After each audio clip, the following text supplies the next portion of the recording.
प्रदर्शन करते हुए, क्या लग रहा है आज महापंचायत कहने वाली थी, कुछ बड़ा फैसला करने वाली थी, आज महम 24 के अंदर खापों की बहुत बड़ी पंचायत हो रही है।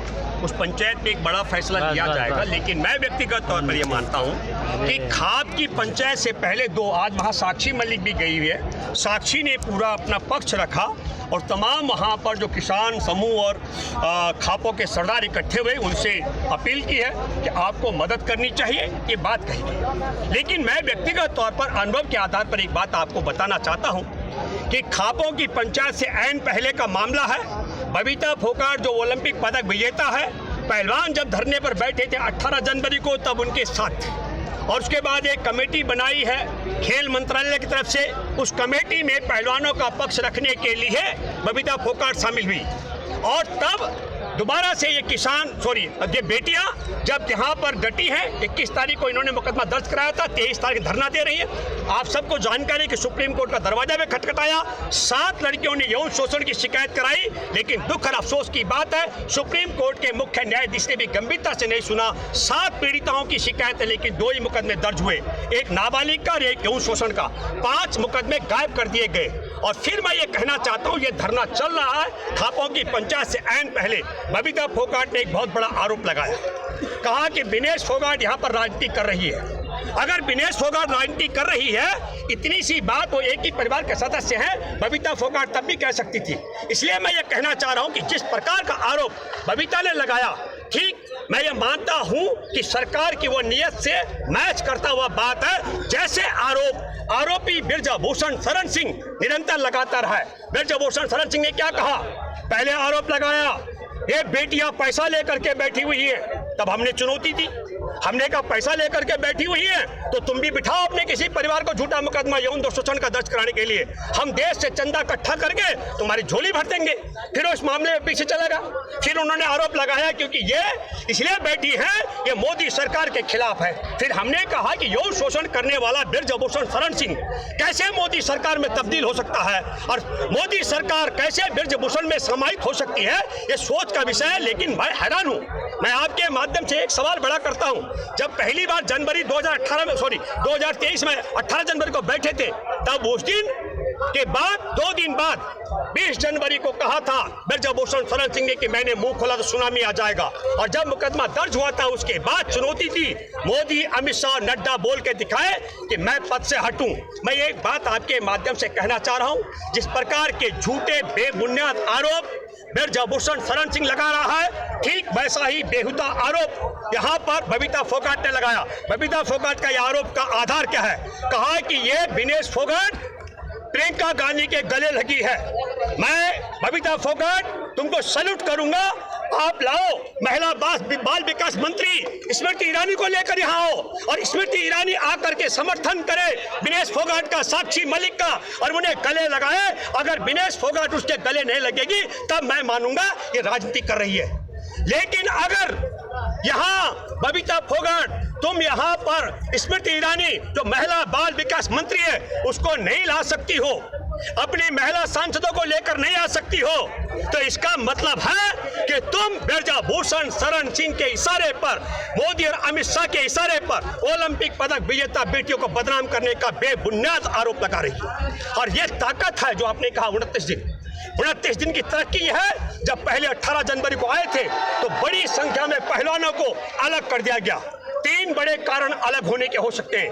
एक, उन्हें उनके भविष्य के भय को दिखाया गया होगा कि तुम्हारा भविष्य पहलवानी का खत्म हो जाएगा। 2, पैसे का लालच दिया गया हो। और 3, हो सकता है विधानसभा या लोकसभा के टिकट का लालच दिया गया हो, ऐसे में तोड़ा गया हो। और अभी ये जो पहलवान बैठे हैं, साक्षी, विनेश, बजरंग पूनिया, इन सब लोगों के लिए साम दाम दंड भेद खत्म हो गया, इसलिए घर में फूट डालने की बात की जा रही है। और तब मैं ये मानता हूं कि खाप पंचायत से पहले बबीता फोगाट का ये जो बयान आया, अब ये बहुत दुविधा वाली स्थिति हो गई।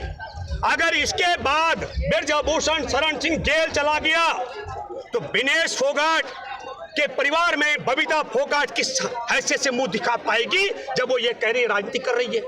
और अगर वो जेल नहीं गया तो मैं आपके माध्यम से दावे के साथ में कह सकता हूं, आज की तारीख में अगर ब्रजभूषण शरण सिंह को जेल में डाला भाजपा ने तो नरेंद्र मोदी अमित शाह की पोल खोल हो जाएगी। गोधरा में किस तरीके से कार सेवकों की बोगी को इन्होंने आग लगवाकर षड्यंत्र किया था, जैसे हिटलर ने संसद भवन में आग लगाकर ऐलान किया था कि सोशलिस्ट और कम्युनिस्टों ने संसद भवन में आग लगा दी है, ठीक उसी तरीके से इन्होंने कार सेवकों की बोगी पे आग लगाकर कहा मुसलमानों ने आग लगा दी है।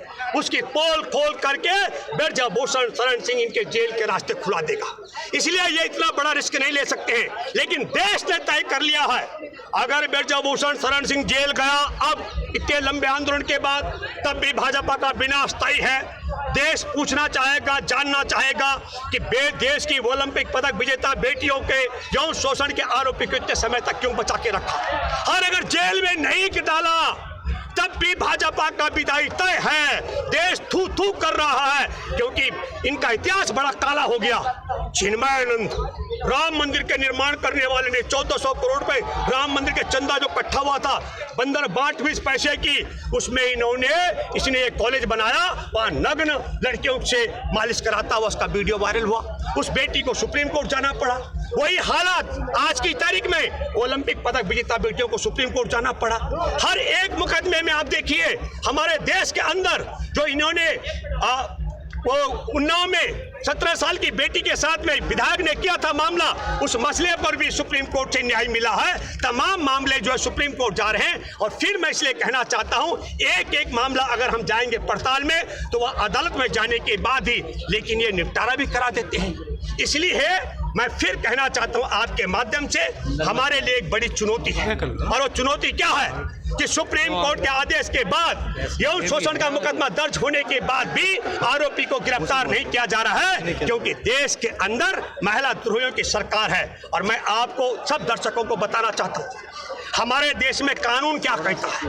कानून ये कहता है कि एक संत था इनका आसाराम, अगस्त 2013 में उस पर आरोप लगाया उसके भक्त की बेटी ने बलात्कार का, वो बेटी सीधे थाने में गई, अपने पिता के साथ मुकदमा दर्ज हुआ और संत आसाराम जेल में है। जिस संत आसाराम को मत्था टेकने के लिए अटल बिहारी वाजपेयी जी से लेकर लाल कृष्ण आडवाणी जी तक, मोदी से लेकर और शिवराज चौहान तक जाते थे, वो आज जेल में है बलात्कार के मामले में। और आज भी वही कानून है, पहले बेटियां थाने जाते हैं, मुकदमा दर्ज नहीं होता, सुप्रीम कोर्ट जाना पड़ता है, मुकदमा दर्ज होता है, लेकिन यौन आरोपी गिरफ्तार नहीं होता है। ये सिलसिला चल रहा है। लेकिन मैं एक बात कहना चाहता हूं, आज खापों की पंचायत है, बड़ा फैसला होना है, लेकिन मैं मानता हूं जिस प्रकार मेरा अनुभव है, भाजपा ने तय कर लिया है कि ब्रजभूषण को जेल में नहीं डालना है। मुझे लगता है कि यह मामला हमको देश की जनता की अदालत में ले जाना पड़ेगा, और तब मैं ये मानता हूं क्योंकि इन्होंने इनका भविष्य तो खत्म कर दिया। मैं एक दावे के साथ मैं कह सकता हूं कि एक एक दिन की एक्सरसाइज न करने से एक एक महीने का नुकसान दिनेश को, बजरंग पुनिया को और बबीता को इनको हो रहा है, क्या साक्षी मलिक को हो रहा है। और अगर इनका खेल का भविष्य भी चौपट कर दिया गया और इन्होंने यौन शोषण का मुकदमा दर्ज कराया, आरोपी गिरफ्तार नहीं होगा, तब मैं कहना चाहता हूं कि देश में करोड़ों परिवार है, दलितों के करोड़ों आदिवासियों के परिवार हैं, करोड़ों देश में अल्पसंख्यक का परिवार है, भूमिहीनों के परिवार, किसानों के, गरीबों के परिवार हैं। अगर उनका यौन शोषण होगा तो उनके मुकदमे कैसे दर्ज होंगे। इसलिए मुझे लगता है सबको एकजुट होना पड़ेगा, और लगता है कि यह लड़ाई जंतर मंतर से अगर न्याय नहीं मिलेगा तो जनता की अदालत में देश भ्रमण करना पड़ेगा। धन्यवाद। जय हिंद, जय जवान, जय किसान, जय संविधान।